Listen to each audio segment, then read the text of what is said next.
Bali, may gawa tayo dito ngayong solar inverter. Ang brand nito is Snadi o Snat. Tapos ito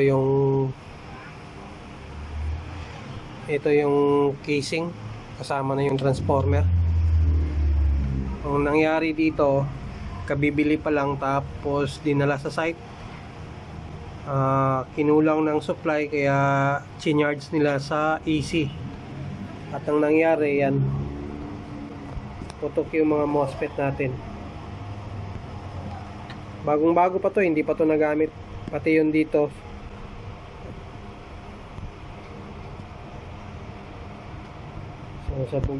Bali, try lang natin gawin dito. Palitan muna natin yung MOSFET.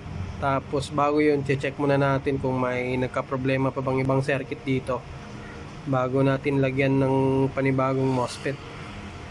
Kailangan ma-check natin din dito.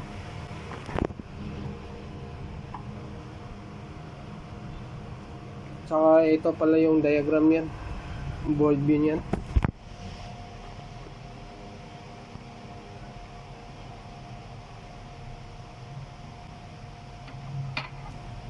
So ito yan.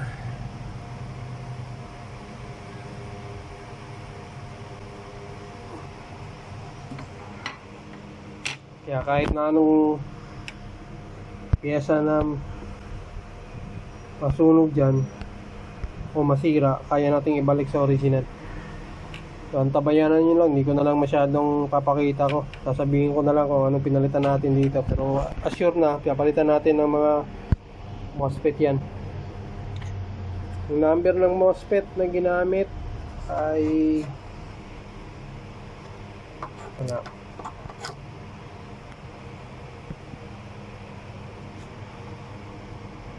yan yung MOSFET na ginamit number.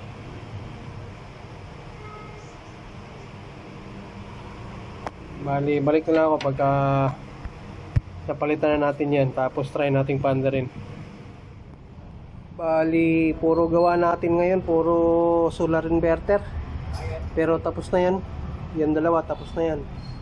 Tapos ito, katatapos lang din. So, natin yung unit.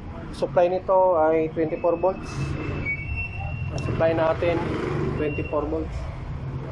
Tapos on natin.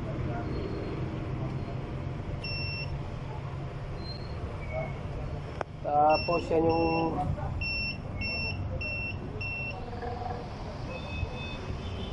ito yan.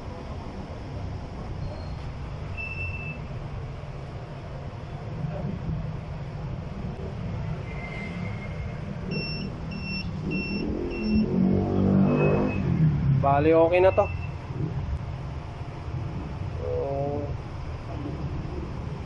Sa mga nais magpagawa ng mga solar inverter dito sa lugar ko, pwede nyo namang puntahan ako dito.